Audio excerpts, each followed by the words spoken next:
Hey everybody, this is Neil Pasricha, and welcome back to chapter 47 of 3 books. Yes, you are listening to our epic 14-year-long countdown to uncover and discuss the 1,000 most formative books, 3 books at a time, from March 31st, 2018, all the way up to September 1st, 2031, on the exact minute of every single new moon and every single full moon, we are gonna drop a chapter of 3 books.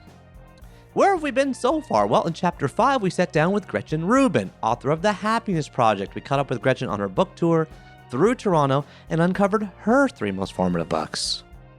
In chapter 16, we flew all the way down to Coral Gables, Florida, where we sat down in the incredible independent bookstore, Books and Books, with the founder and proprietor, Mitchell Kaplan, who always says he's not in the non-profit business, he's in the no-profit business. Despite that, Mitchell Kaplan has a little 7-bookstore chain and has won American Bookseller of the Year. I loved that conversation with Mitchell. And then we flew over to Omaha, Nebraska for chapter 31, where we sat down with former sex worker Juniper Fitzgerald, who is, amongst other things, the author of the world's first children's book featuring a sex-working parent. And now today, in chapter 47, on the exact minute of the second full moon of 2020, happy full moon, everybody, we are going to sit down with Derek the Hype Man, also known as Derek Forgie, Forgie. Who is Derek Forgie? Well, listen, there is a huge daytime talk show in Canada called The Social. If you're familiar with it, fantastic. If you are not, it's very similar to The View, a series of interesting women talking about the issues of the day in a really provocative and interesting way. I have been lucky enough to be a guest on that show a number of times, and I've been on a bunch of TV shows, and I have never seen a TV show with the kind of chemistry and the kind of audience connection that The Social has. Every single time I go on that TV show, I notice that there is this guy hanging around named Derek, a redheaded guy, probably 5'2" or 5'4" or something like that. I don't know, Derek, you're going to correct me on that. And he is always dressed really snazzily. You know, he's in the vest and he's got like bright red shoes or bright yellow shoes. And this guy is working the audience like nobody's business. He is a hype man. He stands on a little box, he cheers, he yells, he laughs, he gets everybody clapping. So when you're on The Social, or when you watch The Social, you notice the audience basically, in Derek's words, brings out their inner Jerry Springer. They cheer, or they boo, or they laugh, or they clap after every salient point made on the show. As a guest, it fills you with energy. And what's happening is Derek's energy, the energy that erupts from this one guy, this incredible guy, fills an audience, fills a set, fills the host, fills the guests, fills the TV show, fills the viewers. This guy's energy beams out of him like the sun. Every time I see him or talk to him, I get such a warm glow inside me. So I wanted to get to know Derek, the hype man, a little bit better, and I was thrilled when he accepted my invitation to sit down in the green room of The Social, live in the CTV studios, and uncover his 3 most formative books with us. Who is Derek Forgie? Well, in addition to being the hype man on CTV's The Social, this guy is a man of many talents. In 1977, Derek was born in North Bay, Ontario, Canada. At the age of 17, he became the host and producer of his own television show, amazing at age 17, called Planet Squirrel on MTV. He starred in a series of commercials. He became an activist. He founded something called the HSSE, which stands for Heterosexuals for Same-Sex Equality, with the slogan Straight, Not Narrow, and was recognized as a leading voice by the World Wildlife Foundation. He also became a stand-up comic, has toured and presented to over 2,000 audiences, and even been featured on things like NBC's Last Comic Standing. He is a huge, passionate believer in so many causes that he travels around on his own, going to school after school after school and presenting environmental presentations called Eco Allies, anti-bullying presentations, and as even the founder, this is so amazing, of International Kiss a Ginger Day. Okay. Have you heard of this? I totally had. I'd seen it featured on Conan. I'd seen like ads with like Ryan Gosling about it and all this stuff. And I never knew that Derek was the founder of it. But sure enough, in 2009, the activist streak inside him like went on fire, and he wanted, he's a ginger himself, he's a redheaded guy himself. He wanted to sort of combat the International Kick a Ginger Day thing that was going viral. So he invented International Kiss a Ginger Day. This guy is so interesting. I thought he was just a hype man, but as I got to know him, when I went deeper and deeper into his biography, like all of us, it's a tapestry. It's a quilt. There are so many things that make Derek, the hype man, Derek Forgie, such an interesting person. We are going to discuss so many themes on the show, including how do you energize a large group of people? How can you bring out your own inner hype man? There's going to be situations and places and times in your life when you have to resonate and connect with a crowd. How do you do that? How do you create a compelling story? How do you look inside yourself to find the energy and the passion you need to challenge or question social beliefs and to bring out your inner activist? I know as I'm listening to Derek, I kept thinking to myself, oh my gosh, I need to do more. I need to do more. This guy has that streak. How do you find that streak inside yourself? How do you develop the strength of mind to change negative stories in your head? How do you talk to children about topics such as bullying, or when they are getting shoved around and pushed around or experiencing things that you don't want them to experience? How do we become comfortable with our own failures and embrace the unknown? And of course, what are Derek the Hype Man, Derek Forgie's 3 most formative books? Are you ready, everybody? I am ready. Chapter 47 already. So let's get down to the CTV Studios green room just before the social was hitting the air and sit down with Derek the Hype Man. Now let's go.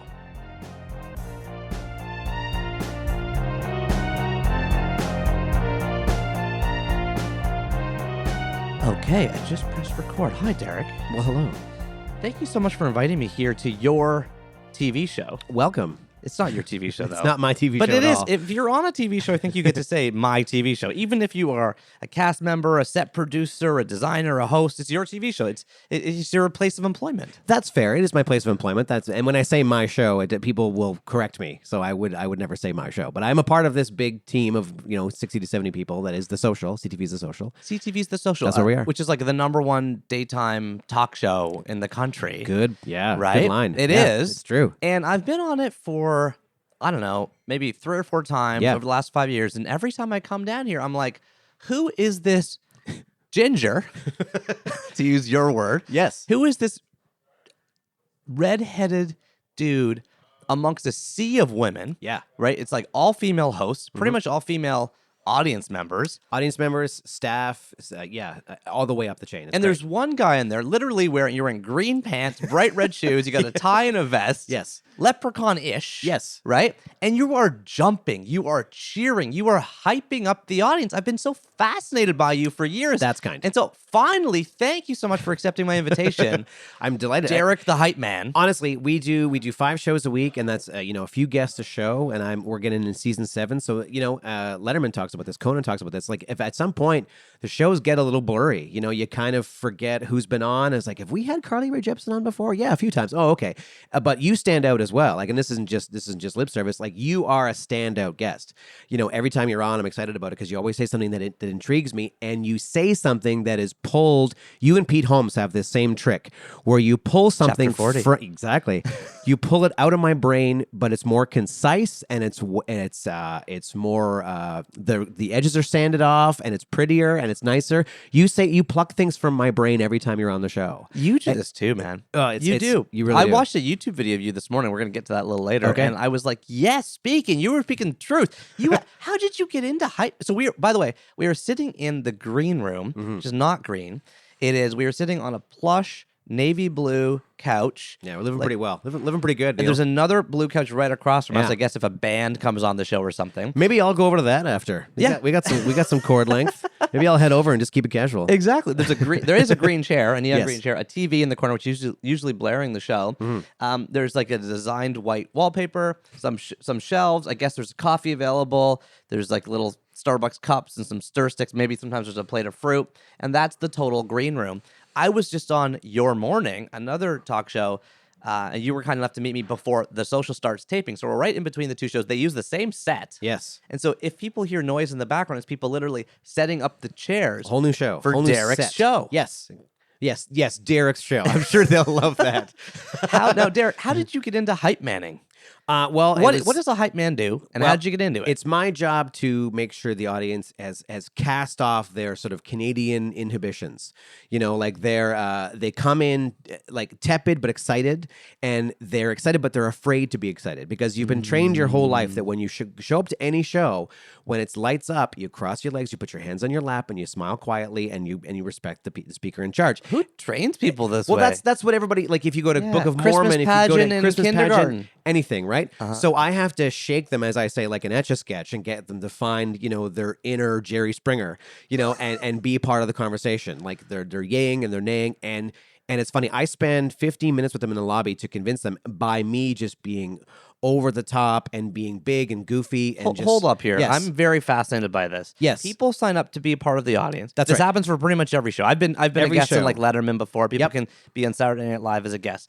Then they wait outside in a lineup. That's right. Then take me through the actual what you do, when, and why. Certainly. As they go from a guest to what I see here. And just so people know, if you haven't watched The Social, the audience does cheer, does jeer, does bring out their inner Jerry Springer. They laugh. Like after everything I say on the show, everyone claps and cheers. Right. It's an unbelievable feeling as a guest, so it makes me more into it. It's easy with you. But forget me for a second. How do Yeah, of you course. do this, Derek? Tell me the model, the system here. Well, the first 'Cause thing I want to do do this with my kids, and when I want to do this with everybody in life. That's what the podcast. That's what 3 Books is for. We want everyone to feel like you are doing with your guests. Great. Well, when they come in, the first person they're seeing is me, and I'm already cranked. Like I'm already got my energy up. I'm like an effervescent Walmart greeter. Like I'm they're coming in, and so they have the permission to be goofy with me right when they come in and say their name. What do you do? I'm just like, hey, wow, Penetanguishene. And they're like, I can't believe you pronounced it right. Like I will look and see where they're from, trying to find some piece of trivia. And I've been all over the province. I've toured a lot. So I just have weird little nuggets of trivia from most towns in Ontario and across Canada. And they're so amazed that I know that their street is near the water tower, and it freaks them out a little bit. They're like, how did you know that? Like, oh, the birthplace of Velcro or whatever. Or I'll make one up. I'll literally make one up. And they'll be like, how did you know that So about the first Parry goal Sound? is just to get people to lower the defenses. Exactly. And like they you. come in and they're already like in airport mode. I have my ID, I have my printout, I have the thing, and this is the part where I have to obey all the rules. And then I tell them right away, nope. You're at Romper Room. This is going to be fun, right? So I just I shatter that bit of ice as soon as they're in, and then when they go to the lobby, they're already loose. So like, okay, this is going to be fun. And then when I get on to my little stack stool, that's when I have to go What's up. a stack stool? Well, my little stack stool to just give me a little boost in height. You stand on a stool. I have to because I'm 5'5", and most people in the room are taller than me. So I have to just get myself up. It's almost like standing on a Plus, chair. they're wearing heels. Thank you.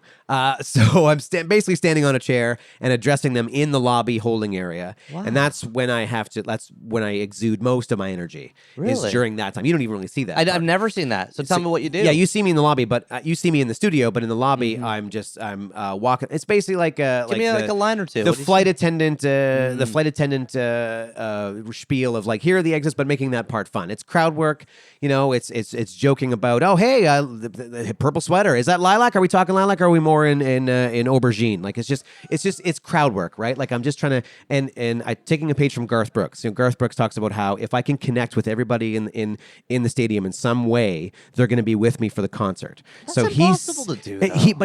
He's amazing at it. He finds ways to find like, okay, section 312 are not getting enough attention. I have to get a spotlight over there. Like he has that mentality. Yeah. Garth Brooks, I watched the documentary on him and he's fascinating. Every town, he goes into the venue before the concert starts and he figures out ways to try and connect with different parts of the stadium. So he's got 30,000 people. I've got 65, so it's easier for me. So I'm making jokes about towns again. I'm commenting on the room. A lot of town jokes. Hey, you're here for a bachelorette party. Oh no, you're not. Oh, who's called in sick? Hey, who found downtown parking? All that stuff. It's just that goofiness. Yeah. And then just bubbling the tub sort of thing. Getting the tub.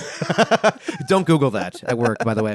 It's very dirty. So and then that's about 12 to 15 minutes. And by the way, the whole purpose of the 12 to 15 minutes is just to get their energy up. Just to get their energy up and just to give them the rules. Convince them over and over again that it's okay to chime in when you disagree with stuff and when you agree with stuff and when you're there. So it's just like giving them the permission over and over again. And we actually literally practice cheering. We literally practice, like, I give them an example of something that would be said and something that wouldn't be said. Like what? I'm trying. Like, I would just literally go through the topic. Like, what was the one that was on just recently? Are you a tinsel? Like, if it was the holidays, are you a tinsel person? Yes or no? Tinsel on the tree, and yes or no questions are the best, right? Because it's very tribal. They're like, yeah, tinsel. And it's like, the hell with the tinsel people. They find and it's great. So we turned it into like a city hall rally. It's so yes and no questions are great. And Can I just say, of course, who likes tinsel? Some people do, and when they do, and the best is when it just gets in the rug. It does. It falls. It's not good for the environment. I don't disagree. But when the person is in the minority, like if there's 2 or 3 people that are really like they're the tinsel impresario, they really want you to know, and so they will crank up their energy to try and over. You know what I mean? Maybe you have to play that role sometimes. I do it all the time. I usually take the unpopular position. Oh, interesting. I do that just to sort of antagonize. Part of being a hype man is taking the unpopular position. Is that true? That's Would you say that's the same in like a stadium or like a sports event? Yeah, a little bit. Yeah, you're partly trying to rally. Have you done this in sports events? I'm assuming you have. I used to do it for the North Bay Centennials. I was the on ice guy. So they gave me the T-shirt cannon and everything. Really? Yeah. Okay. So now they come into the I effervesce them, as we talked about earlier, and then I try to minimize as much time as possible from that like engine revving to the actual load into the studio. So I try to go as close as I can to load in time, like 98 seconds, as I always say 98 seconds. So I come in, do a quick tally of the chairs. We got 56 today. Boom. They arrange the chairs. Out I go, name by name, crew by crew. They take the chairs away for the number of people that are missing. Yeah, if that's an important point. I want to just say, because as someone who gives speeches, there's nothing worse than if there's 10 rows of chairs and 9 rows of people, and of course the people don't fill up row number 1. Of course. So you create this like little vacuous moat between you and your energy and the audience. So you guys minimize that by deleting chairs. That's right. Well, it also, people are driving in from different parts of the province and flying in from different parts of the country, and sometimes they just can't make it. Yeah. So we just whip those chairs That's away. smart. 2 or 3 chairs. Controlling that audience there. Exactly. Okay. And they come in. Or adding chairs, because sometimes I brought my aunt, or or From somebody. Machine. Yeah, exactly. Or like an author is on the show, and they say, "Oh, is it okay if my wife sits in the audience?" I'm like, "Yes," and then I make room for them, kind of thing. So we have some flexibility. Then what happens? From there, it's a live show, which is beautiful because I can time my ramp up right to the second. That's what the beauty of live TV is. I know. So 1 hour TV show. Hell or high water, we're going live at 1. And so for people that don't know the show, would you say it's similar to like The View? Yeah, that's a lot of people would say that. 4 women on 4 women set? on a panel talking about the issues of the day. The issues of the day. And it is live. It's live. The first 21-ish minutes of the show have only been decided a couple of hours ago. Really? If not a few minutes. That happens sometimes too. Like there's a change that will happen at about 11 or 11:30 if there's an enormous news story that we feel like we should address. So they come in. The first half of the show is not known first thing in the morning, and it is known by 1. Wow. Noon, actually. That's amazing. Yeah. And there's something to be said about this last-minute preparation. It makes you more effective, more timely, when I'm giving a speech, I like to hang out with the people that are going to be watching for the 5 or 10 minutes before I go on. Right. In a, not like I'm the speaker way, but more just like they're grabbing a coffee, eating a snack, talking about the food, whatever. And then I use those little conversations in my opening on the stage. I heard Mike Myers used to do that at SCTV. People would be like, they'd go to see like a Second City taping or Second City show in Toronto, and they'd be like, hey, that's the guy on stage is the guy that was hanging out with us at the bar for the last hour. Yeah. It's Mike Myers. Like we didn't know it was him because he was just chilling and chatting with us. He was trying to use that the energy and those lines and stuff on the stage. Well, they would do improv sets too, right? So that's a perfect toolbox. Once you've done the sketches that have been rehearsed, there's usually, I know Chicago and Toronto does it for sure, they would have an hour improv set. And if you've got people from Aurelia in the town, and if you've got people from, and you can work that into a scene, forget it. You've won them over forever. They're going to laugh no matter what. Like, we're from there. You know, like it's. So then during the show, because this is the part I've seen you, this Yes. is the reason why I wanted to have you on the podcast, because I'm like, I walk out, I feel like first of all, it should be said that this specific TV show is extremely tight. The hosts, I've seen them, they get in a circle before they go on stage. They say, I got your back, I got your back, I got your back, I got your back. They look at each other in the eye. They say this. There's a real chemistry with them. It's real. I've been on TV shows, major, gigantic, huge TV shows, where the hosts did not like each other, and it was palpable. Yeah. Because it's all about stealing airtime and how do you get your line in. Yeah. You know? But that... Hey, have you seen the SNL sketch, the Good Morning Miami? No. When they're doing all the bumpers, it's like a Tell morning me. show. And basically they're just like, Good morning, Miami. And it's like, we're live in 5. And they're just all cheery, holding their mugs. You know, they're just going, Schindler's pissed. Today we talked to Liam Neeson, who confronts his high school bully. And then they go, and we're clear. And they drop their mugs and just scowl at each other for silence. Like, that's a thing that I've seen in real life. But that is not, I'm telling you right now, and I cannot say this enough, that is not true in the social. It is legit. How do you guys create that chemistry? I don't think you can. I think you're it part just of it. happens or it doesn't, right? And it does happen here. You're a big part of it. Well, that's kind. I appreciate that. Yeah, I'm tight with them. I consider them friends, like not just coworkers. I have tremendous respect for what they do. They're authentic. They're real.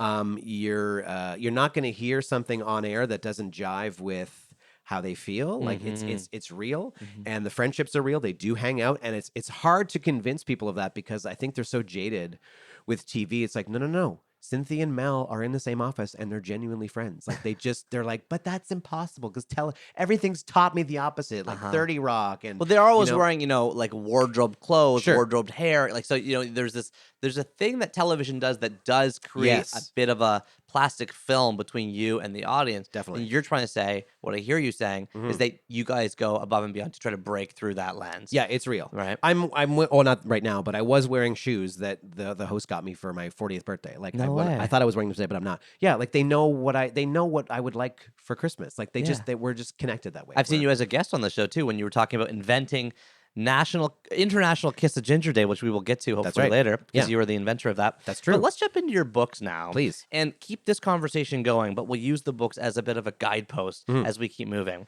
Thank you so much for giving us these 3 most formative books. The first one that you've suggested we talk about is called Martin Luther King, The Peaceful Warrior. It's a young adult book written by Ed Clayton with a new foreword by his widow, Xernona Clayton, if I said that right, Xernona.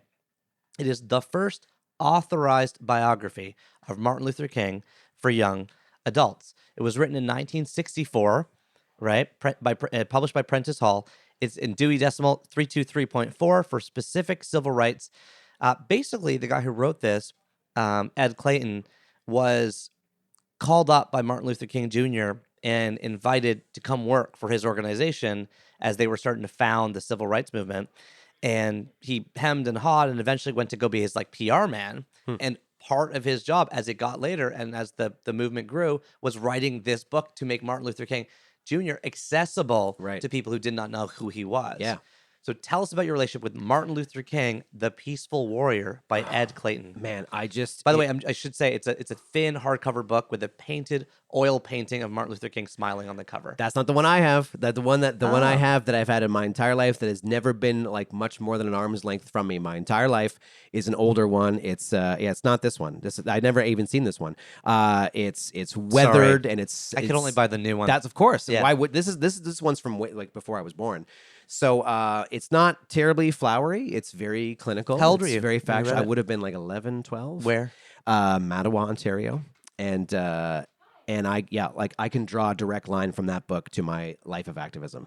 Man, oh man, it just, the injustice. And sure, I knew how it ends. I know how this book ends. It didn't matter. I got to and it happened. But when you invited me to this podcast, I actually reread it cover to cover again. I haven't done that in quite a long time, and it brought me to tears again. And it just cut me right to the bone of like, how can this happen? How can somebody who dedicated who's so important and did so much and just it was all about justice and all about human rights. How can this person be murdered? The injustice of that as a 12-year-old person was like, this is not how the world is supposed to work. This is a grave injustice. How can this possibly? It was so difficult to wrap my head around. Then I'm like, well, I can't just sit on this earth. I can't coast. There's no way. I have to do something to pay my rent. You know, I will never have the struggles that he had. I will never face racism. I'm a straight white male living in North America. I'm never going to face what he faced. So I've got to do better. I got to step up. I got to pull up my socks. And I got to just be a better citizen of this planet. From that moment, like just from there. So, and ever since then, I've been a human rights activist and eco-activist. What do you mean ever since then? So you read this book at age 12. Then what'd you do? So the first thing I did was I wrote a speech about it. I wrote a speech about the book, and because we had a oral presentation we had to do at St. Victor's School in Mattawa. So you were given this book as part of school curriculum? No, I found it on my own. Okay. And wrote a speech about Martin Luther King and the I Have a Dream speech. 7th grade? This would have been grade 6. Okay. I know grade 6 was the first time we started doing oral presentations for the Legion public speaking contest. Okay. So, and then I kept winning for my school. Like I was my first taste of like, oh, maybe I've got a knack for this. So Your speech was about what the book meant to you? It was about Martin Luther King specifically. It wasn't about the book. It was about him. And the Yep. book got me to that point. Right. So I wrote the speech and did well. And then I just became more interested in the subject of the struggle and other public figures, you know, and reading about Rosa Parks and reading about all these other people and just I was like, I want to be a part of this. I want to be a part of this movement going forward. You know, even Making the world a better place. What's that? Making the world a better Yeah, place. hopefully. You know, that was kind of where my head was at, and I've never been shaken from that tree. This is 12. You're 42. Yeah. So 30 years of activism. What have you been up to? Well, for a good decade, I dedicated a decade to LGBT rights. I was the founder of the HSSE, which is the Heterosexuals for Same-Sex Equality. That was basically we're the straight not narrow people. Have you seen the straight not narrow meme around the internet? No, I don't know. So 2003, when they were pushing marriage equality before the House of Commons, Paul Martin was pushing it through, and there was a lot of people. Canadian Prime Minister at the time. Thank you. He was pushing it through to be a law, and I was hearing from people. People were coming out of the woodwork that I was really disappointed in. They were talking about all the things that were going to happen to Canada or the world at large should this become a law. The marriage rate will skyrocket, and morality will fall into a sewer, and basically the fabric of our society, which is marriage, will crumble, and we don't even know what's going to happen. Inside 10 years, it'll be lawlessness. And I went, well, I don't feel that way. My wife doesn't feel that way. My family doesn't feel this way. So there's got to be an energy there. You were on 25 at the time. I would have, yeah. You were raised Roman Catholic. Yes, you I were was. married at age... I would have been married. 2004. How old does that make me? Well, you said 2003, so you weren't yet married. Oh, sorry, no, I wasn't married yet. But my wife and I have been like Yeah. high school sweethearts. Gotcha. So we basically high school sweethearts. You're with your girlfriend slash fiance potentially wife. Exactly. And you had a reaction to the news headlines when Canada was in the process of putting forward a law That's right. to make same-sex marriage legal. Right. Which was before the U.S. did. I believe we were after fourth in the after world, what yeah. is Australia? No, Australia would have been like 17th. Spain? Spain was 7th. So What are the top three? Who were the first three countries? first one was Netherlands. Uh-huh. And then okay, I might be able to get them all 25. Can I do all 25? Netherlands, and then we're gonna go to Finland, Switzerland was Spain, Canada was 4th. And then So you're giving me Spain back. Thank you. Thank you. Sorry, there's a lot of like the Scandinavian countries were. We won't challenge you on the pretty 25, but you're right. Scandinavian countries are on it. Then Europe. But we were the first North American. We were the first North American country. Yes. You know, it's North America, South America, first on the Western That's right. Hemisphere. It sounds like. That's right. And so you had this reaction to the reaction. Yeah. Then what'd you do about it? Well, I went looking for an organization that spoke on behalf of people that identified as straight, heterosexual, and believed in LGBT rights. I went looking for it because I was like, I'm just going to throw my energy at this. I'm just going to throw myself at it, like I did with World Wildlife Fund when I was a kid, right? and Greenpeace. I just threw myself at them. I said, just put me to work and tell me what I can do. So I want to do that same thing with an organization that was out there, and there wasn't one. It just didn't exist. There was no. There was PFLAG, and sure there was other groups. But I said, no. I want people who are on the fence and are feeling a little self-conscious and don't feel comfortable wearing a rainbow flag on their pack, but they're almost there, but they're still a little trapped. I want us to be that sort of gateway drug to activism. You know what I mean? Tip the so that tipping, like, tip the balance. I'm in favor of this. I'm good with it, but I can't wear a rainbow flag on my bag because that sends the wrong messages. But I will wear a straight not narrow shirt. I will show my support, but I can only. What is the straight not narrow shirt? That's our shirt. slogan. Oh, you created this? Yeah, we came up with the straight not. I mean, it's been around for a while, but we kind of took it and owned it and put it on made it our site. It was straightnotnarrow.ca. Straight not narrow. Can you define that for me? What was basically I'm straight heterosexual. Is referring to your sexuality. I'm straight, but I'm not narrow-minded. You know what I mean? Like I'm not. I believe in LGBTQ2SIA, and whatever acronym is out there, I'm good with it, even though I'm a heterosexual person. Right. We were trying to How'd you guys do? How'd the organization go? We did great. The LGBT community really embraced us, and that was my biggest concern. Like, I want to make sure that they were cool with us, and we weren't stepping on toes, and this wasn't our fight, so therefore, do we have a right to do this? And they definitely said that we did. They said, oh, man, absolutely, jump in. This is for who's everyone. They? What'd you do? I spoke to the very first same-sex married couple in Ontario. A guy named Bruce. He was a lawyer, and I said, okay, you've been in this fight for 20 years. Yeah. What if I did this? I told him my plan, and he was like, I'll bet you can have more doors open for you in 2 years than I would have in 20, because you're a nice, straight white boy married to a girl, and you're not going to make people nervous. And that is unfortunate, but it's true. The gay equivalent of me doing speeches in You're also high talking schools, about a time 17 years ago. Yeah, the sure. culture has Sure. hopefully evolved since It has, then. But you're gonna make teachers less nervous. You're gonna make school boards less nervous, and they don't think you're gonna be preaching some kind of propaganda. So you went into schools. So I did high school presentations. We did elementary school presentations. We went to colleges. We went to workplaces. We talked to actual school boards to get them to update their language. Can you give me a 30-second version of your high school presentation? I sure can. Let's go. Being a hater doesn't make you straighter. How's that? Whoa. It was just stuff like that. It was giving them, it was just challenging, mostly testosterone, if I may be so bold. I hate to generalize or paint with the same brush, but 90% of the problems were from guys. They were just like chest puffing, and even though yes, there were definitely homophobic women, but they were at least willing to go, okay, let me hear your pitch. Whereas teenagers had more of a how dare you, chest puffing, foot stomping, line in the sand attitude. Well, I'm so sorry to say this, but like even me growing up in elementary school, high school, homophobic slurs were the norm. Sure. Yeah, of course. In the 1980s, 1990s in school. I don't think we internalized them, but that doesn't excuse them. Yeah, for sure. It was rampant. So also homosexuality was where I grew up in the suburbs of Toronto was invisible to me in the sense that there were no students at my high school that were openly gay or my elementary school. Yeah. Which sounds so shocking to say today. No, it doesn't sound shocking to me, but by today's standards, yes. By today's standards, it does. Yeah, for sure. So you were one of the forefront. You used this book, Martin Luther King, The Peaceful Warrior, to channel your energies as a teenager towards causes like the World Wildlife Fund, like Greenpeace. But the one that comes to mind first, as we hear the audience practicing cheer, is that your job? Someone stealing over there? That's Marilyn Dennis shows. That's my buddy, my counterpart, Jason. He's doing his bit. So there's two of us. It's two hype men. There's two hype men. There's Jay and myself. Okay, he's doing he's doing the early. Nice that we he's can doing hear the early hype shift. man We backfill each other. So there's like audience cheering in the background. Yes, you use that, and then but the organization that comes to mind first is one that you started around age 25. Yeah. HSSE, heterosexuals for same-sex equality. With the T-shirt "Straight but not narrow." Straight not narrow. Yeah, being that's us. A hater doesn't make you straighter. That's right.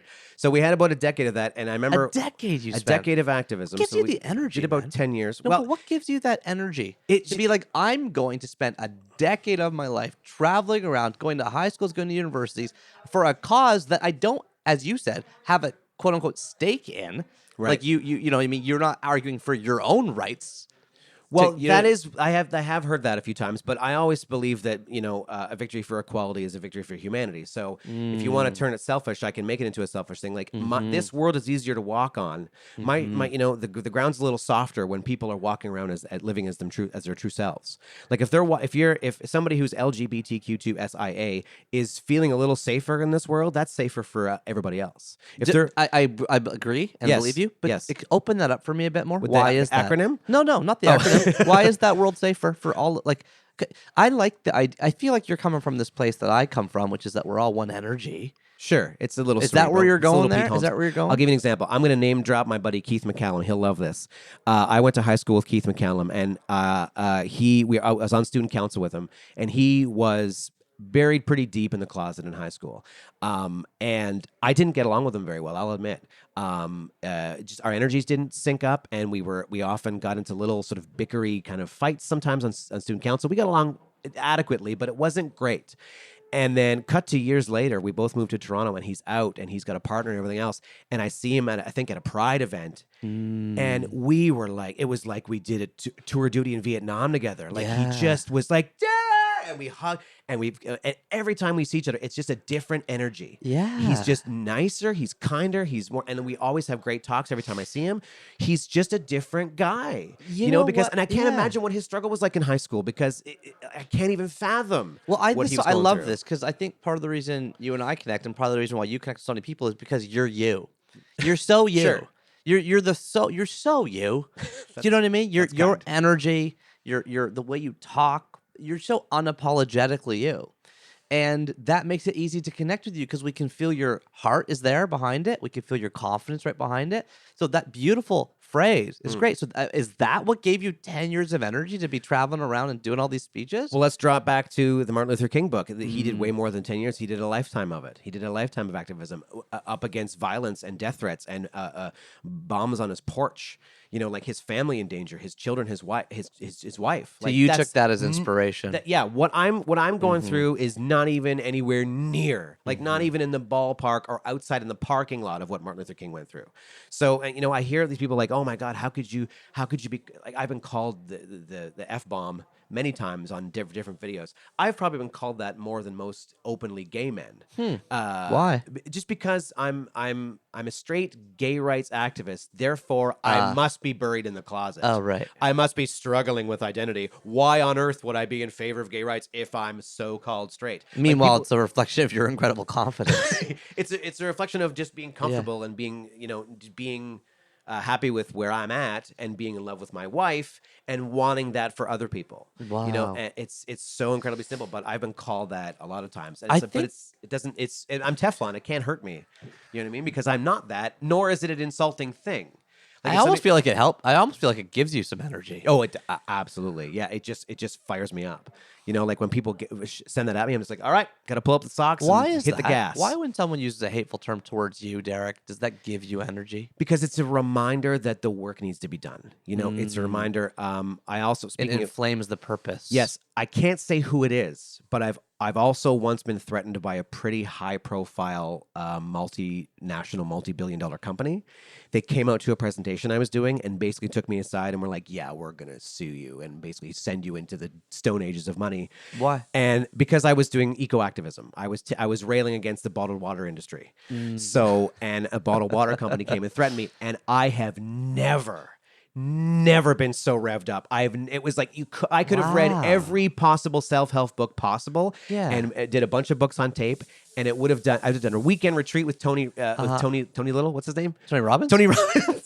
It would have done. He's the opposite of Little. Thank you. He's a giant man. Absolutely. It would have not been as effective as them coming and saying, "Yeah, we're going to destroy it." And I was like, "Oh, really? Let's dance, friend." And I just I cranked up the heat, and I got more bookings, and I updated my profile, and I was just like, "Let's go." You're like Hulkamania runs wild, when Hulk Hogan gets leg dropped by King Kong Bundy, he starts shaking his arm, and he gets the energy from that. Yeah. We interviewed Dr. Jen Gunter in chapter 41 of 3 books. I listened to that one. And she kind of said something similar. Yeah. When she's like the hate and the abuse or the bullying, she said, it will never be as much as my mom gave me. Oh, I remember that. That's right. I did. Yeah, that's right. So I can withstand anything because of that. Sure.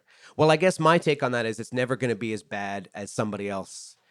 Like you can, I hate to use this word, but I think in context it makes sense. You can call me a fag all you want. It's not going to hurt me, but it is going to hurt somebody else. So I'm gonna go to bat for them, because I can do it. It's this weird. It's this almost like a cape. Like you can't get me. Come at me, bro.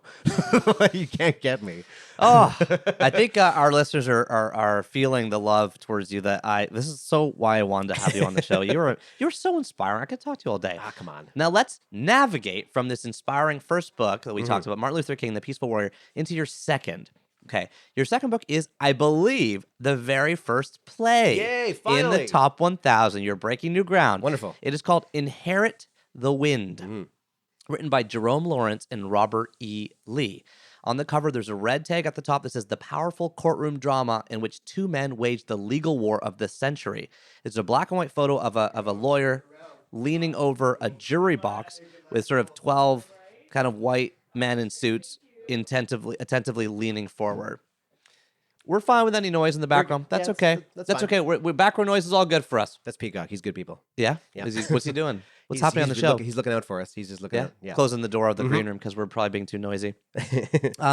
File this under 812 American Drama in English. The book was written in 1955 and published by Random House based on a real legal case that took place in the southern U.S.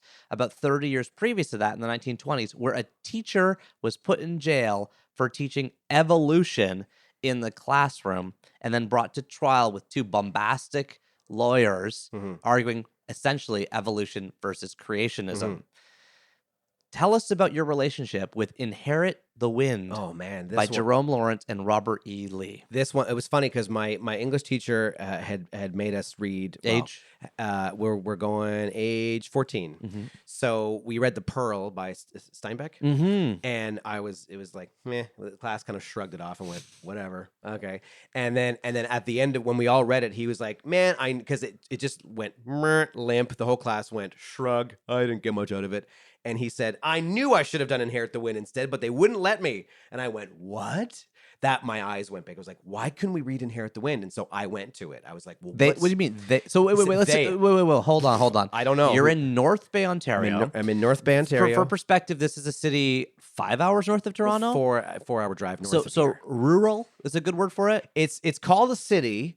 I think way in the middle of nowhere. It's 56,000 people. Okay, which I guess is technically a city. Yes, it's over 50,000. But yeah, high school of about 800 students. People are growing up in the city on farms. Yep. What kind of upbringing? Yeah. Well, so it's you're Roman Catholic. Whitfield Secondary School. I'm still Roman Catholic. Most on people paper. there are. Yeah, it's a pretty. It's a Roman Catholic. A lot of Roman Catholic community. Yeah, I'd say so. Is that fair? Yeah, it's fair to say. Yeah. And in I want to say 9th grade. You're 14. I would have been 10th grade at this point. 10th grade. Yeah. Okay, I'm getting your grades off Yeah, by that's one all right. every time. That's okay. Your teacher mentions casually a play. Then what happens? I was so intrigued by like why can't we read this? And it's just that teenage thing of like, well, the adults said no, so now I'm intrigued. Hulkamania starts Thank frothing. you. So I'm like, I gotta learn about this. So I went to it, and it was a play, which was perfect because I love reading plays.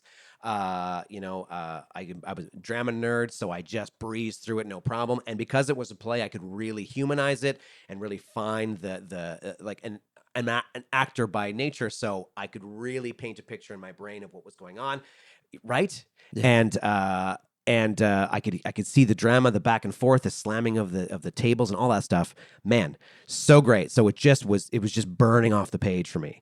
And the bigger thing was that it was saying things, and I don't even know how to put this into words. It was saying things that I didn't even think you were allowed to say. It was challenging the Bible, and I didn't think that was physically possible without the ground opening up and just being swallowed by the devil. Like, it was so blasphemous, relatively speaking, for me at that time. I was like, I didn't even think this was a thing. It was the first time the religion's been challenged, the Bible's been challenged. It's the first time where there was like a salient point made that I'd never heard in my entire life. Now, it says in the back, one of the most moving and meaningful plays in American theatrical history, based on the famous monkey trial of 1925, in which a Tennessee teacher was tried for teaching evolution. when this book came out, this version of it, it was a Broadway play starring Christopher Plummer and Brian Denchi. Quickly, I want to just say, because for the more perspective on this, as you're talking, Derek, the accused was a slight, frightened man who had deliberately broken the law. Deliberately. His trial was a Roman circus, the chief gladiators being two of the great legal giants of the century. Locked in mortal combat, the lawyers bellowed and roared imprecations and abuse, while the spectators sat uneasily in the sweltering heat, with murder in their hearts, barely able to restrain themselves. At stake was the freedom of every American. Yeah. You felt that. You weren't in the courtroom, but you felt that. Yeah, I definitely felt it, man. It was so electric, and I think it was just I feel like I would have been less embarrassed isn't the right word, but I felt like I had to look over my shoulder while I was reading this thing. Mm-hmm. You know, my grandma. At this point, I would have been in the church choir. Like I was very devout to the St. Anne's Church. My grandma, it was like rosary beads every day and a house full of Bibles and everything else. And I do want to rosary beads. What's that? What are rosary beads? Rosary beads are, like the cross and the. You hold them. You hold them. There's different kinds of rosary beads. So there's one where you. You hold them for what purpose? Every bead is either a Hail Mary or an Our Father. So it helps you keep track of the 5 that you've done. So when you get penance, when a priest says say 5 Hail Marys for the sin you've committed or do, you count them on the beads. You can count them on the beads. Mm-hmm. So sorry, I know this is a dumb question. That's not a dumb question at all. Okay. So yeah, you had rosary beads every day. So rosary beads meaning you're hanging up in my room every day. Well, I've got like the palms from Palm Sunday because I went with my grandma. Like I was pretty. Sorry, Palm Sunday is basically when Jesus came out of the desert. They placed palms so that because his journey was so treacherous. PALM? Palm, yeah, right. PALM, yeah, exactly. So when he walked on the ground, it was easier on his feet. And so on Palm Sunday, you get a palm in church and you put it up and it gives the whole thing. You get a palm. You get a palm frond, like a leaf. Yeah, you get like a little palm frond. So who I has had like a palm frond in North Bay, Ontario. You can get them. You got leaves of a palm. You got to know the Pope. They give it to you. Had these in your room. So I had like 4 years of palms built up in my room from when I went with my grandma. So I mean, there's a lot of Catholicism. I'm missing something here. They give them to you in church on Palm Sunday. What do you do with them? You put them. You take them with you. It's like a souvenir. It's a souvenir to remind you of the struggles of Jesus. Got it. I'm not laughing at it. I'm super curious. This is a fun refresher for me. But you have it up on your walls in your room, like whereas I had like Blue Jays baseball posters. Sure. You've got palm fronds dead and dehydrated from the years. I've got different decaying palms in my room, along with some other the rosary imagery, beads, rosary beads, and everything else, and some stuff. You're in the choir, and I'm singing in the choir, the whole thing. So there's a lot of Catholicism, coursing through me, and so reading this book. You got to understand, it was just like it was blasphemous. It was Neo taking the red pill, blue pill, which pill is it? Red pill. It was just like. I'm going to show you something, Neo, and there's no turning back. That's what it was. It was Morpheus. And your teacher said I wasn't allowed to give it to you. Yeah, he said they wouldn't let me. They wouldn't let me. I don't even know. I didn't follow up on that. I don't know who they were. Yeah. I think it was a general discomfort of like, let's not have the kids read this thing because it's against the Bible and parents are going to get mad and it's going to be a whole thing. Let's just do the Pearl and call it a day. So I think they were just nervous that the kids are going to come home with questions because I sure did. Wow. What'd you do with those questions? Well, it's funny because there was these little seeds of doubt that were planted. Now, I had positive reinforcement. My grandmother, who was very close, actually both my grandmothers, who had different relationships with their religion and Jesus. Wonderful. I have nothing but positive memories from them. It was never about penance. It was all about love and peace. My aunts, my uncles. I got a family full of wonderful, kind, loving people who never imposed anything hateful on me my whole life. So my connection to religion is all positive. But it was supposed to be ironclad. And this book was like, no, there's some stuff that we got to talk about. So these little seeds of doubt that were planted throughout my life, the first one I remember was in grade 3, and we had religion week. So the religion teacher was talking about other religions. Whoa. You're in public school or Catholic school? I did both. So I did Catholic school first. So grades 1 through 3. And religion week. And religion week was like, here's what Ganesh is, and here's what the First Nations people believe. Well, Indians back then. Here's what the Indians believe, and then they would go, and here's why that's stupid, more or less. No way. Yeah, it was basically like, here's why that's flawed. And then they would go, this is dumb, this is flawed, this doesn't make any sense, but check this out. Boom. Virgin birth, son of God, Jesus. Am I right? Can I get a whoop whoop? Mic drop. It was just like, this is the real shit, son. Wow. Like, bam. And so we get to the end of the week. That's Catholic school. I'm paraphrasing, but yeah, that was basically that's Catholic not school. Public school. This was a Catholic school. So they were like, this religion's silly, but ours, woo, Nelly, man, open up the engine, son, because this is the good stuff. And I genuinely asked, and it was coming from a place of earnestness, like, did we pick the right one? Are you sure? Like, I put my hand up and went, how do you know we picked the right religion? I was genuinely worried. And she basically shamed me and was just like, what? Like, she was like, how could you even ask that? She's like, well, don't you feel Jesus in your heart? And I didn't. But I went, oh, yeah. So, well, that feeling you have in your heart, that's how you know it's real. And I was like, okay, fine. That was enough. You mentioned Pete Holmes earlier. Yes. Chapter 40's guest on 3 books. Yeah. He has a book called Comedy, Sex, God. In that book, he talks about how he put his hand up in Sunday school and he asked, I know we're not allowed to have sex, but he's like, does masturbation count? Yeah. And he was coming from a place of earnestness, a place of deep curiosity. Yep. And the answer he got, and he talks about in the book, was, technically, no, but, Right. And that shook him. Yeah. Because he was like, what do you mean technically no? That sounds very familiar. Like, you know what I mean? It was opening up this little idea in his brain that this isn't as ironclad. That's a great word. Yeah. Might be the word of the chapter. We're not sure yet. We'll decide at the end. Okay. Yeah. Hashtag ironclad. Yeah, yeah. And so that was a little seed of doubt. And then I had a few other those along the way, like an adult that I trusted that was talking to Jesus directly. And I went, wow, that's weird. And I'm going, So these little seeds of doubt. What and else? Then, just questions about, and there was not people in my family directly, but other people who were like, well, there's a reason why, your sister's going to hell, stuff like that. What? Like, it's just because she's gay. So it's just these little things along the way of like, well, why are People said that about your sister. Well, yeah, my sister's gay. So Your sister's gay. yeah. So it's just these little things like I can't reconcile with that thought or that thought, and you're never going to change. So all the groundwork was laid, and then along comes Inherit the Wind and just like watered the garden, and everything popped up. Everything just like, okay, that thing that I had, that thing that I felt, that thought that I was unsure of, now it makes sense. It's not bulletproof. Give me the summary of what happened to you age 14, 15 to now 42. You said you're a Catholic, Roman Catholic today. What did that germinating garden metaphor, where does it go? The seeds grew into doubts, into ideas, into questions. Well, then how did that navigate itself through your 20s and 30s? Well, I'll say this. I initially, it was disdain. Initially, I felt like I'd been duped. So I had a hostile reaction initially of like I'd been scammed. Like it was They a tricked trick. me. It tricked me. I maybe in the same way that a kid would find out about Santa Claus. Like all of you were in on it. Like, dude, that's not cool. Like, that's how I felt when that was revealed to me. I noticed there was hesitation before you said that. Well, I was thinking about your listeners. It's like, how young does this people Well, listen to? also, do you want to be part of that or not? Yeah, I don't. The grand duping. I know, that's right. Well, I'm struggling with that with my daughter. That's what I'm noticing. My daughter with you. is 7, and I'm struggling with it so much because everybody else is going along with it. Like, so what's Santa bringing you? And I'm like, it's fun, it's magical, but I feel weird about it. Side note: my wife, an elementary school teacher, a much smarter and wiser person than me, has a great. We both have those. It was a great way to navigate this. She always just says, "What do you think? Yeah. What do you believe? What do you think it could? Is there magic? Do you believe in magic?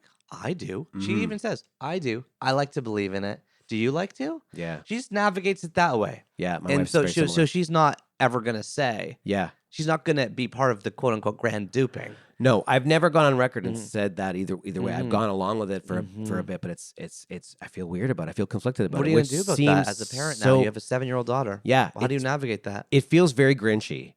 It feels very like I'm stealing Christmas from her. You know what I mean? Like, so I have been going along with it, and I think she's going to figure it out. And I'm also really good at walking her through, like you just said, walking her Socratic through the questions that she has. And so you felt originally you got scammed. I got duped. Then what? I felt bad initially, and then over the course of, I guess, to my journey where I'm at now, I would say the only disdain I have left is people who are so arrogant to think that they have the solution to how life works.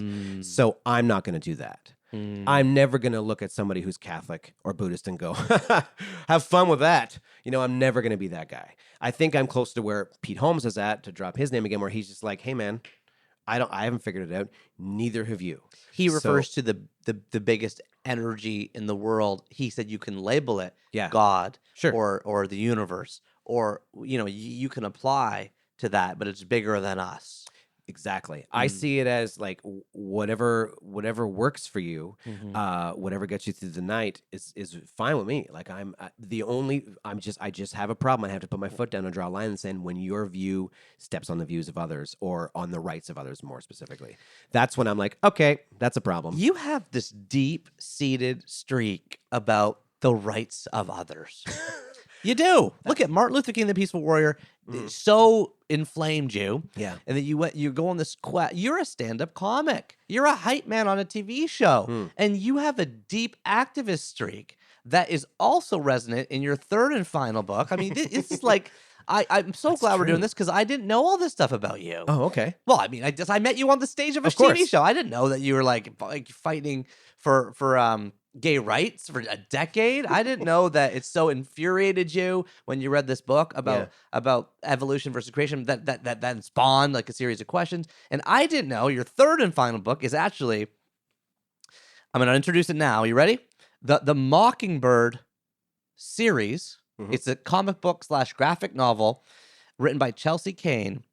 8 comic books in all. So that's split into 2 volumes. We'll put both volumes as your book. And the cover, it's notable to talk about, is a woman with blonde hair. I'm assuming this is Mockingbird, holding like a drink, presumably Chardonnay, in a glass with lime and a straw.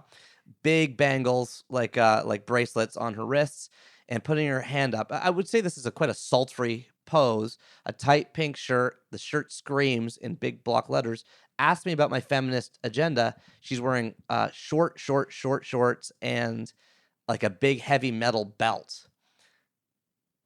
I shouldn't say sultry, but there's something about this pose that's... Oh, yeah. Is it sultry? I would say sultry is a perfect word for or that. Yeah. Seductive of some kind. Yeah, sultry's better. But I don't want to project closer. on the pose that like I'm saying it's this way and people can wear whatever they want. Like No, I get you. Okay. I wouldn't disagree with that. Okay, so then it's an 8 series book written by a woman who's never written a comic book before. That's right. Chelsea Kane. And the hero Mockingbird, who's been part of the Avengers, yep. Avengers multiple times. Avengers. Yeah, I'm like, I'm so bad at comic books, I don't even know. What aren't they avenging stuff? Yeah, she's part of the Marvel universe. Yeah, the Marvel universe. Graphic books and so novels. I'm holding the comic book in my hand. I read it. I loved it. She's sassy. She's funny. Obviously, the book plays with things like time and superpowers and interesting weapons and ghosts and all this stuff. But she comes across this really like hip and sardonic and like flippant woman. Tell us about your relationship with Mockingbird by Chelsea Kane. By the way, the subline on this Marvel comic book says "My Feminist Agenda," which I guess is the title of the book of the story. Well, it's funny. The shirt you mentioned that was the part of the story that really stands out. This is the part that really. I mean, I read it. It was fun, and I enjoyed it. End of story. And I've been reading a lot of graphic novels. You're a big comic book guy? I was, especially the last couple of years. Sorry, graphic novels. How do you delineate between novels? Okay, yeah, I'm reading a lot lately and enjoying them. And when I went to go, this is probably the first time I went searching specifically for a writer. When I was like, I want more of her stuff. I want to look where she is. And then I went to the internet, looked for more of her stuff. How'd you come across this book? Just because you're a big graphic novel guy, you stumbled upon it? It was just in my library. Just part of the Avengers? It was in my library. I was like, oh, I wonder how this will tie into the whole universe because it connects so well. I'm like, oh, this will be fun. And then I read it. It was great. It's really stood out as great writing. It was clever. It was fun. I was like, oh, this is really juicy and it's such a meaty character. And I went looking for more Chelsea's Kane. writing. Then I go to the internet and I see that this was her first foray into this realm. And I'm like, wow, what a wonderful debut this is. Marvel kind of headhunted her and found her and brought her in. And she just knocked it out of the park in her first outing. I was like, this is great. Where can I read more? Then I learned. By the way, this is 2017 that this comic book, graphic novel came out. And that's when I learned. You were researching around 2017, 2018. There you go. That's when I learned she was basically bullied off of the project. The world saw this T-shirt that says "Ask me about my feminist agenda," and before the book even hit shelves, they saw the cover artwork and lost their damn mind and judged a book by its cover, quite literally. And who's they? They is that let's say misogynistic nerds. Let's put it that way. It's not to put too fine a point on it, but it was people who were like, "I don't like feminism in my comic books," meh.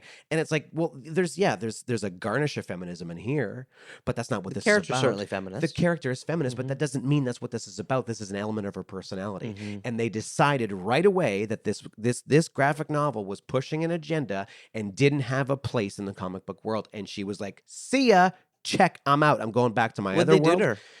she got shamed mercilessly online, on Twitter and Facebook. She got hassled. She got harassed. People And- published her address apparently. Yeah, and so That kind of stuff, she like- just got hounded to the point where she's like, I did not know this world was so volatile. I didn't know all of y'all were going to turn on me. Take your little graphic novels and I'm out of here. Bye. I don't have time for this hate and this nonsense.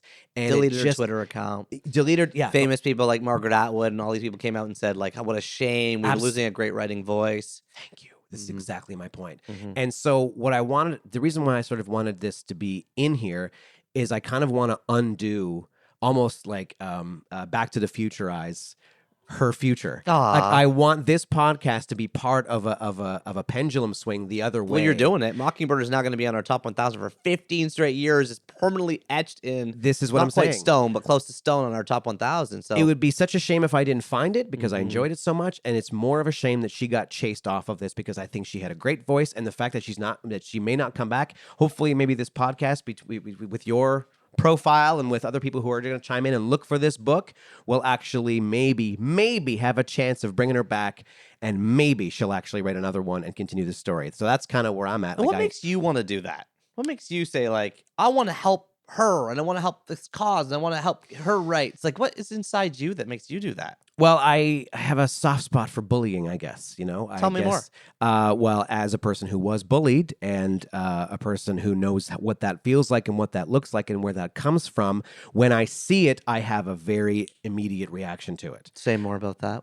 Well, I know I've been having this conversation with my daughter because I'm now getting a taste of it from her because she is coming home with stories of her getting bullied, and I go to my own stories because she seems to click with those more. Meaning, I talked about how somebody made fun of my shoelaces when I was in grade 6, and therefore I didn't wear colorful shoelaces. And man, that just knocked her socks off because it's part of our ritual. No, this is just like, well, yeah, maybe, probably. But it was just like, oh, nice shoelaces, Forgie. It was just like, oh, whatever. Just dumb comments about your shoes. And so I wasn't confident anymore to wear bright orange or bright green shoelaces anymore because somebody made fun of them. And when she heard that, she went, oh my God, I can't believe that somebody said something mean to you and you didn't change your shoelaces. That's a part of your personality. And so when my daughter gets bullied, when anybody gets bullied, even into their 40s. It should be noted that you're wearing colorful shoelaces right now with, Thank you. With red and blue stars throughout them on red Converse shoes. That's exactly right. When I see somebody's wings get clipped because of a negative comment, it just really fires me up when I see somebody who has potential. Because when I think of the things that I didn't do when I was afraid to do, to go onto a mic, to write a sketch, to go on stage, thankfully that drive was strong enough that I got to the mic and I got to the stage and I did pep rallies and I did school plays. Despite having that doubt in my head from bullies, I was still able to, it was strong enough that it propelled me through. But not everybody has that. Some people will hear a negative comment and it just hits them right in the numbers. And they're down for the count. How many songwriters did we lose? How many playwrights did we lose? How many singers never went to karaoke night and blew everybody's mind because somebody said something stupid to them when they were 12? How many people didn't do the thing they're meant to do because of a negative comment? And so I saw this and I heard about Chelsea getting bullied and I went, man, I gotta say something. How'd you get through all that? Why are you wearing colorful shoelaces today, as opposed to, as you mentioned, some people going the other way? You know what? I won't say his. We'll call him Devin, but that's not his real name. I learned about Devin's dad. Devin's dad was terrible to him, like verbal. I learned this in my 20s. Somebody who bullied me. I learned about how his bad. Devin was one of your bullies. Devin was one of my bullies, and I went, oh, you learned, and you were in your 20s, that his dad was terrible to him. Physically, mentally, verbally terrible. He just had an awful home life. And obviously, Devin couldn't push his dad and punch him in the face or say something bad. So that energy came to me. I'm little, I'm small, I'm orange, I'm loud, I'm easy to find, I'm an easy target. So I basically took that energy that Devin sent to me and I was like, oh, that came from Devin's dad. That wasn't about my shoelaces. That wasn't about my orange hair. That was about him having a terrible home life. I was just able to take the heat off of me and stop judging me and go, oh, shit, he came after me because his dad did. It was this weird switch. It was like the end of The Sixth Sense. Like, oh, okay, he was dead the whole time. It was just a whole different perspective. And it was a lesson I learned from my grandmother, my mamere, Ginny, who my daughter's named after. She said she was really stressed because she had some cottages in Northern Ontario that she was losing because her husband got sick, my papa, Bernie.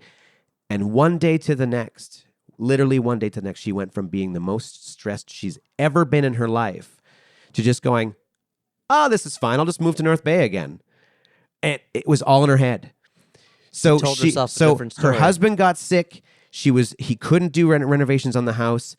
A bunch of their tenants move out, and they were taking a bath financially. They were losing their savings. They were losing their houses. They were losing everything they had built up, and she was having a breakdown. And then she went, oh, that's cool. I'll sell it all and move down and get an apartment in North Bay.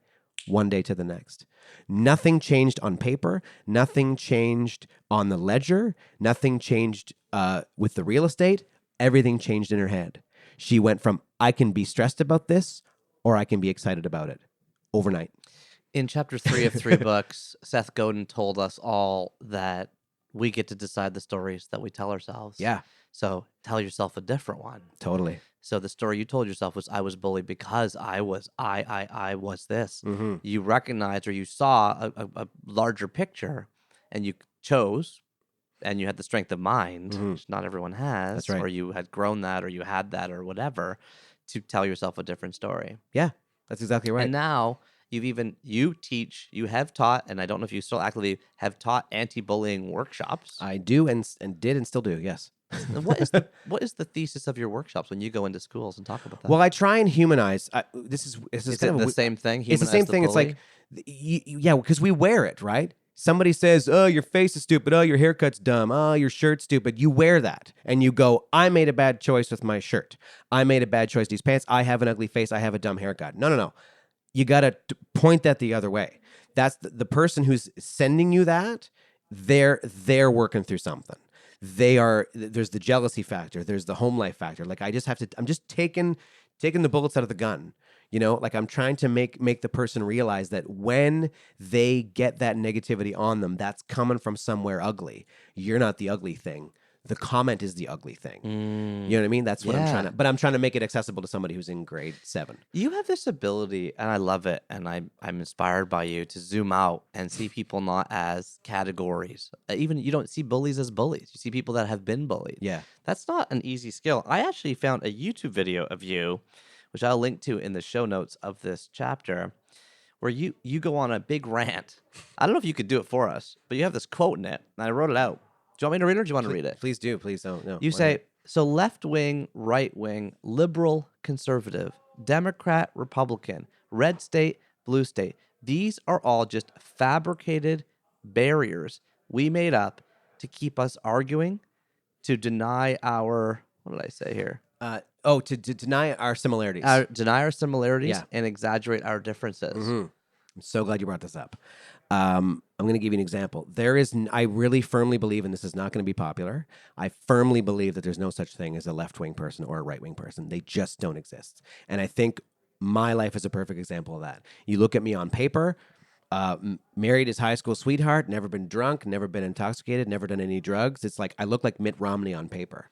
And then, you look at me politically, gay rights activist? What? Like, was he an atheist? What is he? Like I'm a different, and every person's like that. And there's no such thing as a left-wing issue because does it make sense or does it not make sense? That's just the way it is. Is it logical or not logical? You also pointed out that these labels change. Yes. You point out that Abraham Lincoln and George W. Bush are both Republican. That's right. However, could not be further apart on many different huge issues. Same thing with Donald Trump. Can you really draw a line from Abraham Lincoln to Donald Trump? Really? Oh, they're both Republicans? Oh, sure. They couldn't be more different human beings in the world. And what changed? But it's time and geography changed. But Derek, okay, I say I agree with you on all this. Okay. Let's just say it's exhausting to live in this middle gray area, isn't it? Like, don't we require some labels, some sorting, some sifting in order to navigate the world? Yes. Like, yes. What if everybody just walked up to the Starbucks barista and was like, you know what I feel like? You got to have 3 sizes. You got to have a couple things on the menu. Yes, of course. So these labels that you're referring to, there are things on the menu.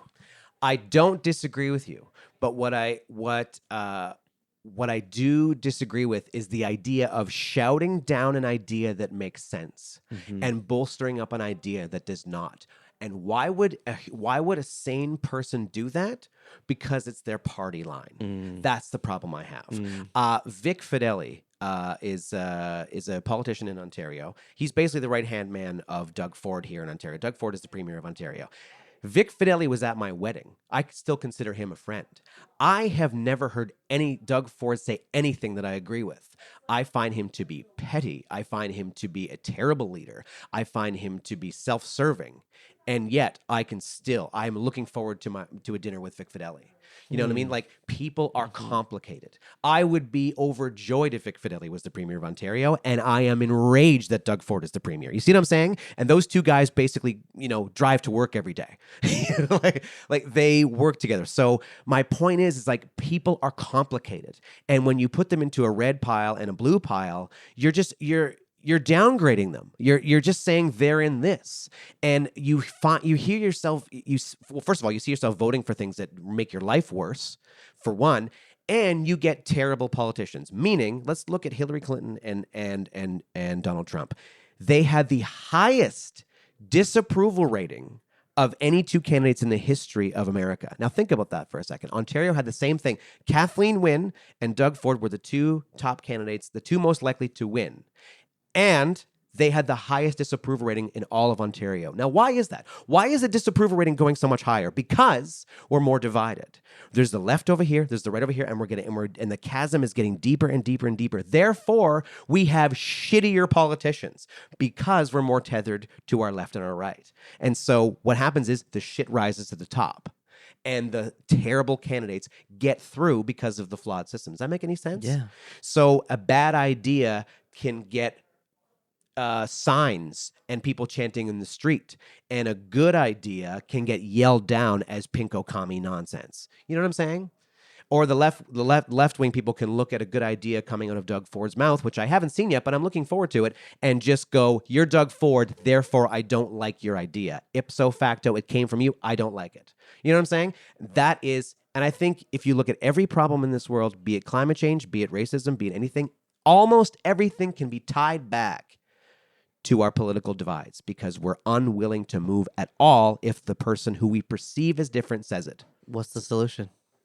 The solution is unknown. I'm trying to figure that out. I'm trying to get people, again, going back to the shaking of the Etch-a-Sketch, to not be afraid to be wrong. And you talk about this a lot. I'm right in the middle of your book right now. You Are Awesome. And you're relishing in the times when you made mistakes, when you were wrong about something. Like, you sit in it like a bathtub, like with soap. You're just like, oh, this is great because this is where I am now. We have to stop being so terrified to be wrong. If you voted for Justin Trudeau and now you don't like anything he's doing, then don't be afraid to say that. But there's this fear that if I voted for this guy, if I put a lawn sign on my yard, if he makes one mistake and I admit it, now I'm wrong about everything. No, you're wrong about one thing.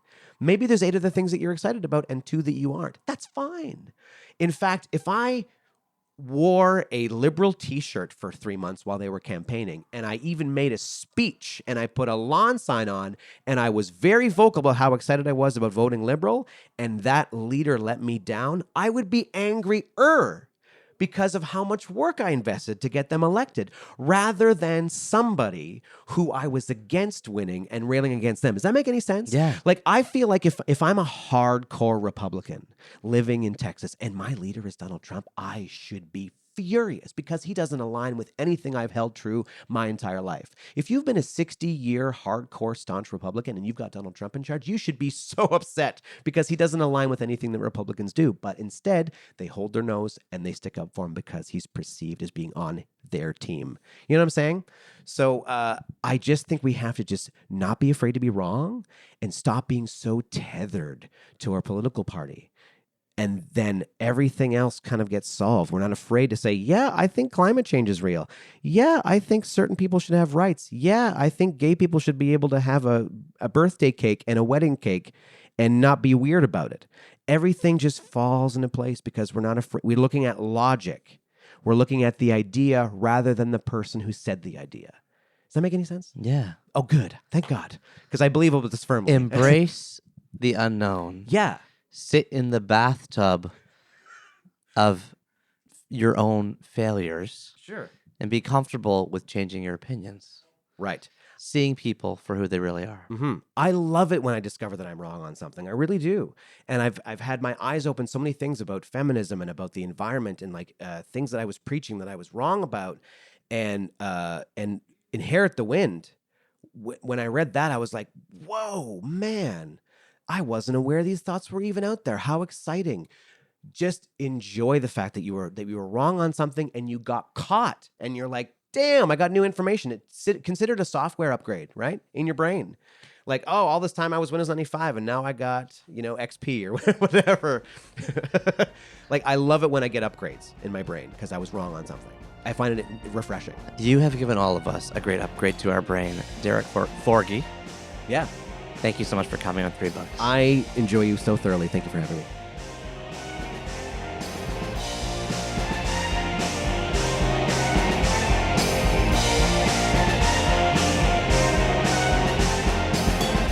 And I enjoy you so thoroughly too, Derek. And I hope all of you enjoyed him so thoroughly as well. Hey everybody, it is just me. It is just Neil again. I'm not in the basement with my backpack full of wires. I am in a hotel room in Dallas, Texas with my backpack full of wires. Warriors? No, I don't have a backpack full of warriors, although that is a pretty cool visual. Opening my backpack and a ton of little warriors run out. That would never get through security. Why am I in Dallas? I'm about to give a speech, and I needed to record this in time to submit it, in time to get it produced. And I was like, I got to stuff my recorder and my microphone and my wires in my backpack and take it through security. And it came through security, and all is well. And I'm in Dallas, Texas, far, far away from the green room at CTV Studios where Derek and I had that conversation. Derek, so many quotes jump out from me from things that you said, but a couple that I picked out are, of course, being a hater doesn't make you straighter. Yes, that's the underpinning of the organization Derek founded and created called HSSE. How brave and courageous and powerful was that? And the fact that he went and talked to the first ever gay married guy in Canada to sort of get his blessing, but also get his feedback and input. I love this. Derek's our kind of people, right? Being a hater doesn't make you straighter. How about this one? The ground is a little softer when everyone feels a little safer. Isn't that true? Isn't that about an underlying theme on 3 Books about how we're all connected? We're all one energy. I feel you. You feel me. We feel each other. We feel connected. And Derek can see that and sense that. So the ground is a little softer when everyone feels a little safer. And then finally, the last quote was around the conversation. He talks about I asked him, why did hate inflame purpose? Why does the hate that you feel inflame the purpose? And he said beautifully, because it shows me that the work still needs to be done. I love that. This guy is a beautiful energy in this world. I am flattered to know him. I am so thankful for getting to know him deeper. And I am so grateful that Derek the Hype Man, Derek Forgie, added these 3 books to our ongoing Top 1000. As a reminder, if you go to 3books.co, 3books.co, you can view the full list of books on our countdown as we go through them, chapter by chapter by chapter. Okay, Derek, thank you for giving us number 863, Martin Luther King, The Peaceful Warrior by Ed Clayton. Thank you for giving us number 862. Where is it here? Inherit the Wind. That was the second one. Inherit the Wind by Jerome Laurent. And number 861, The Mockingbird series, the graphic novels by Chelsea Kane. I love Derek. I love you. I want to say thank you so much for listening. And until next time, remember that you are what you eat and you are what you read. Take care, everybody. Of course, that's not the ending. If you're still here, I want to welcome you back to the end of the podcast club. This is the club where I talk directly to you. You talk directly to me. We play your voicemails, your phone calls, your letters. I share a little new value about the show. I share you an insight or an error or a mistake about the show. We have a little conversation. It's one of 3. Did you hear me, guys? It's one of 3 clubs that we have for 3 books. I'm going to announce some right now. The second club you already know about is the Secret Club. The only way to get a ticket into the Secret Club is to call our phone number, 1-833-READ-A-LOT. I can't say more about it. The whole thing is secret. I will tell you it is analog only, okay? It's not a digital membership. It's through the mail. I can't say too much. I've said too much, okay? And what did I mean 3 clubs? Because I want to introduce the Cover to Cover Club. I have had people coming up to me and saying to me, Neil, I'm listening to every single chapter from the beginning to the end. Do I win a prize? Do I win an award? And I'm not saying, you know what? Yeah, you're part of the Cover to Cover Club if you listen to chapter 1 to chapter 333 of this show. And we have to decide together, is it from beginning to end or just like you got to attempt it? I don't know. Maybe we'll say from beginning to end. Then you're part of the Cover to Cover Club. How are we going to track that? How are we going to monitor that? I don't know. I'm open to ideas. Maybe someone can make an app. It shows you your like completion percentage. And if you bump into me at a book signing or an event or a live podcast and you show me that app and you've got 100% completion, I'll buy you a book. Right? Maybe something like that. Is there a way that we can make the Cover to Cover Club come to life? I'm having people come up to me saying that they're part of it. I'm part of it. I'm listening to all of them. Chapter 1 to chapter 333. I was in my late 30s when 3 books launched. I'll be in my early 50s when the thing is done. Now, I know what you're thinking, Neil. You're getting too excited and too carried away. You're telling us about the other clubs. What about this club? Yes, you are in the end of the podcast club now. And like we always do, let's start off by going to the phones. Hi, Neil. My name is Rachel from Kitchener, Ontario. Just finished listening to your episode with Happy Chappy bookseller Kevin. You're talking about series that have been written out of order and how it seems to tend to be fantasy. But one book series that has been written out of order that's been mentioned on your podcast already was Anne of Green Gables. So Lucy Maud Montgomery wrote 5, 7, and 8 in the main series, and then she went back and wrote what have become books 4 and 6 if you go chronologically by the characters. You also talked about how there's no ads in books, but there are ads in books. When you flip to the back of a lot of books, you'll see promos for the next book in the series or other books that the author has written or other books that the publisher puts out. And you technically do this in your podcast because you promoted your own book in the podcast. You promote the books that your guests have written or the books that they've read or even the businesses that they are a part of. So I don't think we can escape ads entirely. And then the last thing I wanted to say is that Thunder Bay is not that far away. You said 30 hours, having actually recently driven it this year in horrible weather. We did it in 20, and in good weather, you can manage it in 16. So stop making the Americans think that we're more of a huge desert cold wasteland than we are. Anyways, enjoy the podcast. You're getting better at interviewing. As a fellow interrupter, I do notice when you interrupt, so just something we should both work on. Anyways, thank you. Bye. Thank you so much to Rachel from Kitchener for calling in with that voicemail, which made me like smile the whole time. We're finding our people, everybody, right? The nerdy lovers of the world. That's who we're going for, don't you think? I think Kevin the bookseller qualifies. I think maybe I'd be put under that umbrella pretty fairly. Derek the hype man, you're under there. And sure enough, yes, Rachel from Kitchener, you're a nerdy lover of the world. So many salient points in there. But let me provide you with my rejoinders, shall I? Okay.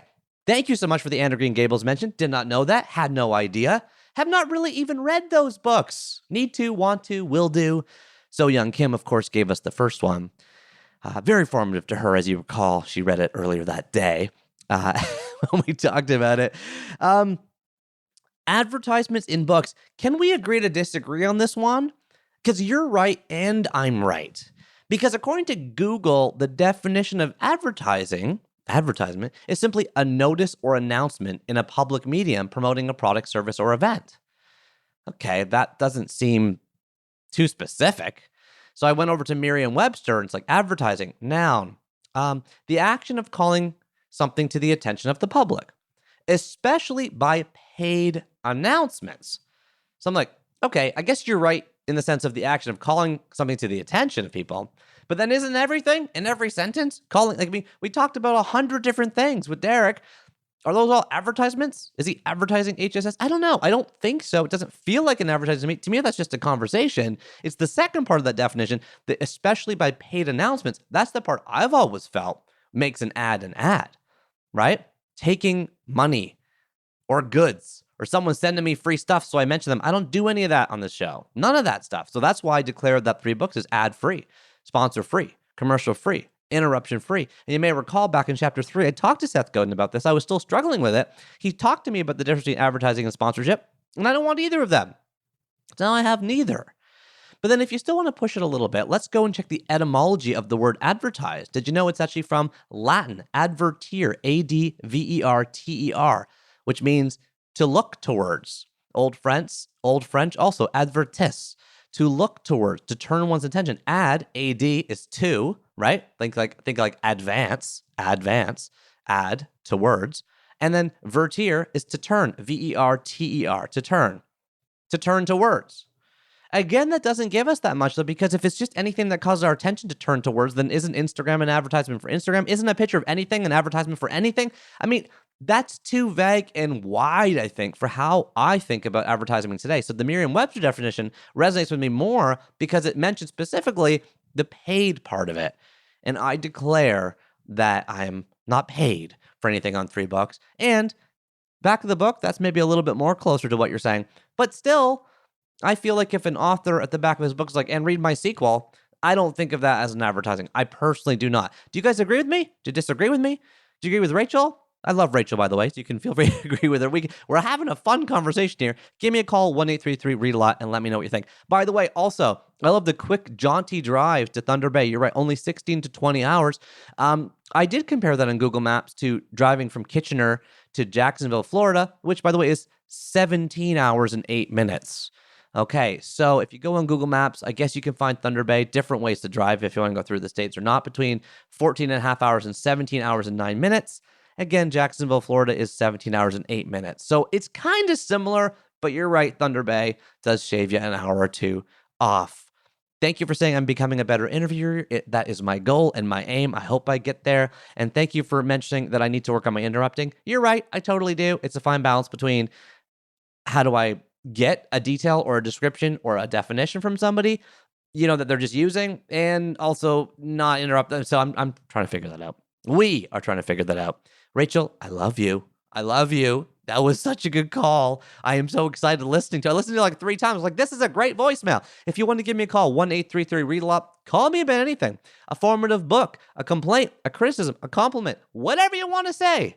Drop me a line verbally at 1-833-READ-A-LOT. And now, it is time for the letter of the chapter. And for this chapter's letter, we go to Erica McKelvey, who left a comment underneath the YouTube video. We don't have a video, but the YouTube recording of the Emily McDowell chapter of 3 books. Okay.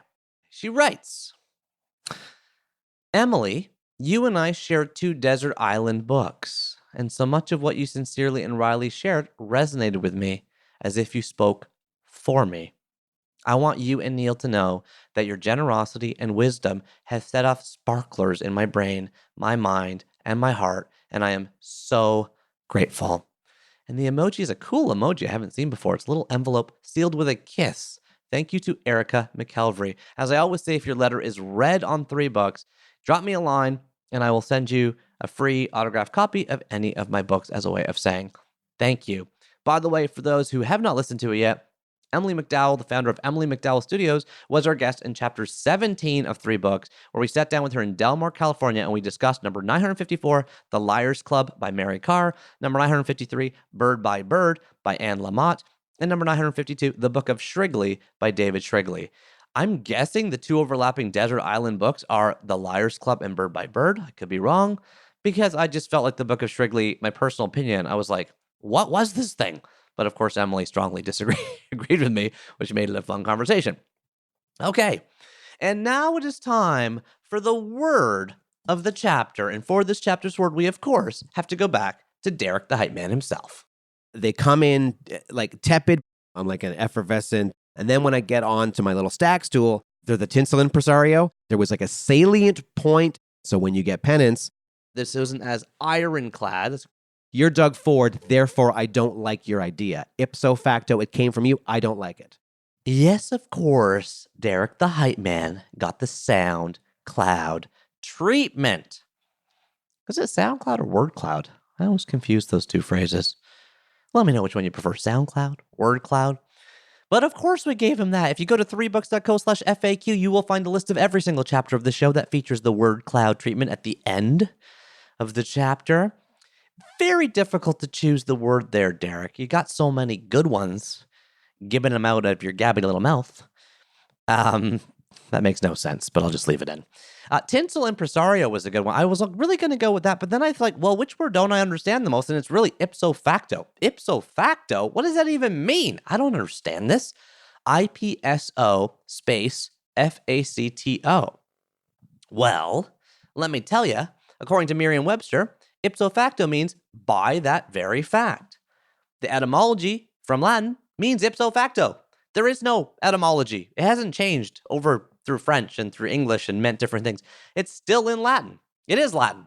Ipso facto, by that very fact. For example, in 2018, February 6th, from the National Review, it was written, former President Jimmy Carter has been married once.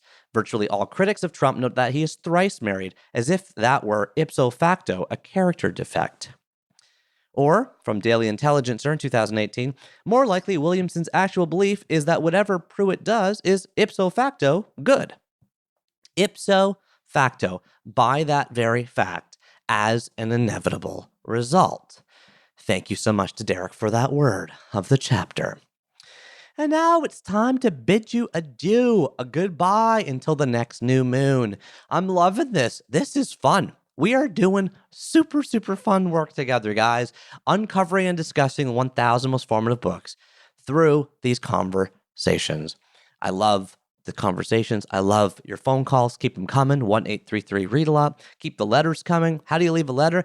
Well, you do it in the form of an iTunes review, a Stitcher review, a review anywhere. We catch them. We see them. Comment on YouTube. You can drop me a line if you want. Email address is right on the website, 3books.co. It's a pleasure connecting hearts, connecting minds, and connecting souls. And until next time, until chapter 48, remember that you are what you eat, and you are what you read. Thank you so much for listening, and I'll talk to you soon. Take care.